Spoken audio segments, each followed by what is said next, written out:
Jalalan naqabe Oromoo. Jalalan naqabe. Jalalan naqabe akkatti mana keessa laqa. Namni bocha jirtu jaalala. Namni kuku bocha jirtu jaalala. Akkana galgala ganama bu'aani.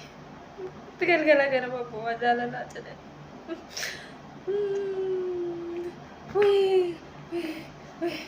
Isa dhiira akkamina jaalata.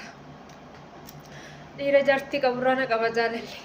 An jaartii qaburraa. Oromoo ko. Dhiirsa jaartii qaburraa akkamitti jaalalli nama qabame ammoo. Kakkoo barfaala. Wanfaala gara Oromoo ko. Namni jaartii qabu akkamitti nama jaalatama. Gara laafummaa kooti. Ya gara laafummaa koo. Way gara laafummaa koo akkas na godhe. Way Oromoo ko. Akkana galgalaa ganama boo'ee jiraadha. Jaartii jaarsa qabu jaalladhe. Jaartii jaarsa qabu jaalladhe. Akkanatti bu'a galgalaa ganama. Akkanatti summaa jedhee bu'a galgalaa ganama. Akkatti mimmaan kun keessa.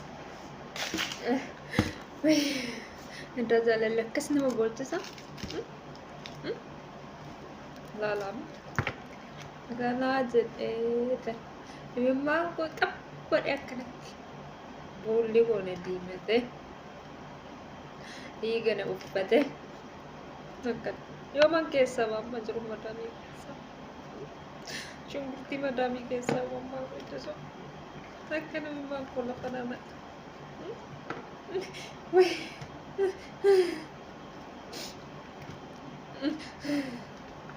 Yoona kan siifani dhuguma dhiiraa boochi.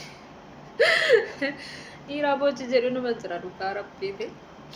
Anallee shunkurtii akkatti mimmaan xab godhee na boochisa ganamadhaan na kaase.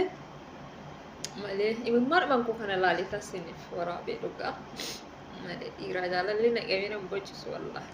Dhiiraaf immoo shunkurtii dhuma kanatti mimmaan kun akkasna keessa naqe.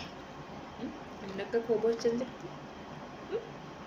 Namni akka koo shunkurtii madaamii guggubee boochisee jirtu.